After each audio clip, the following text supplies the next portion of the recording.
Hello and welcome to the South West London and St George's Recovery College Home Learning Service. My name is Neil and I am one of the peer trainers with the college. In this video we will be taking a look at the topic of triggers. You may find it useful to have a pen and paper ready in case you would like to make any notes.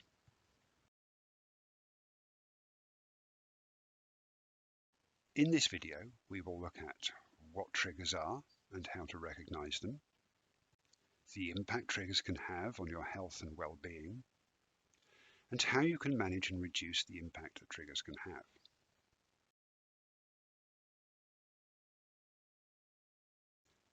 Before we start, it is important to bear in mind that thinking about triggers can sometimes bring up difficult memories and feelings that may be too overwhelming for you to manage on your own. Be kind to yourself and don't push yourself too hard. And remember that you are an expert in your own mental health. And an important thing about being an expert is knowing when you need help from others. So, what is a trigger? A trigger is an external event or situation that has a negative impact on your thinking, your emotions, or your behavior. In other words, it is something that happens to you or something that you experience that comes from outside and not from within, and which affects your mental health.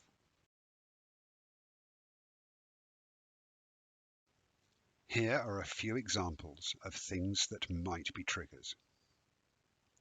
Painful anniversaries, difficult events, having too much to do and feeling overwhelmed or under pressure, relationship problems, physical illness or pain, being criticized, teased or shouted at, financial problems, spending too much time on your own or isolating, being with someone who treats you badly, or starting something new. It is perfectly normal to have a reaction when a trigger happens, but if you don't learn to recognize them and respond appropriately, you will keep being triggered, which will, of course, have a negative impact on your mental health. When you are thinking about your triggers, please remember that triggers are very personal, and what might be very triggering for you might not have any impact on others, and of course, vice versa.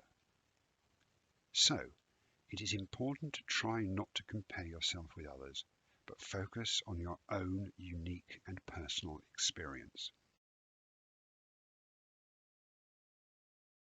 To help you recognize your triggers, it may be helpful to think about what happened before you felt upset.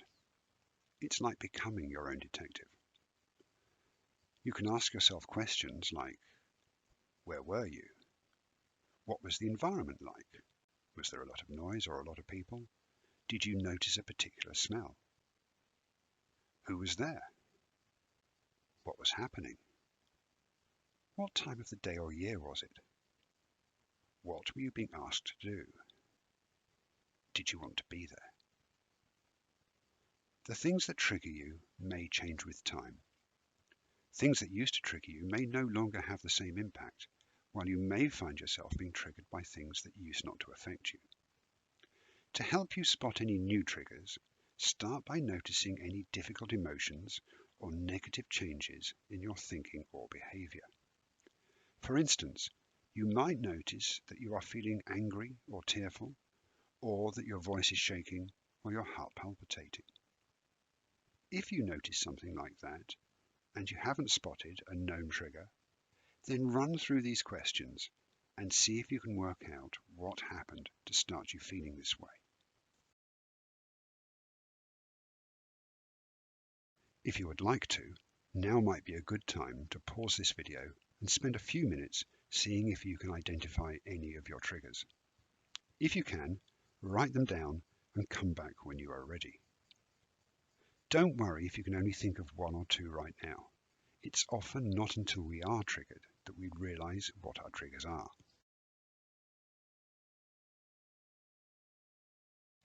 Triggers have an effect on our brain and body. But what's happening? When a trigger occurs, it starts the body's fight or flight response, which, as the name suggests, prepares you to either run away from a threat or stand and fight it. Adrenaline is pumped around the body, the heart beats faster, the digestive system shuts down, muscles tense, and so on. As well as the body preparing to fight or run away, the areas of your brain involved in planning, organizing, and impulse control are shut down to allow you to respond quickly. Unfortunately, this can happen even when the threat is not actually real, but imagined. As human beings, we develop habits to allow the brain to take a break from constantly having to make decisions. This also works for triggers.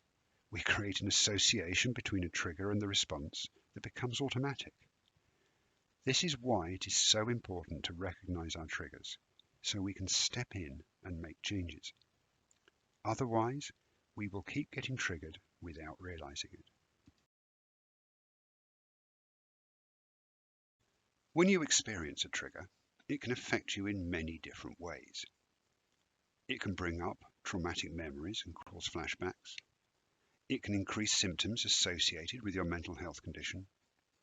It can make it difficult to carry out daily activities such as shopping, socializing, working, and so on.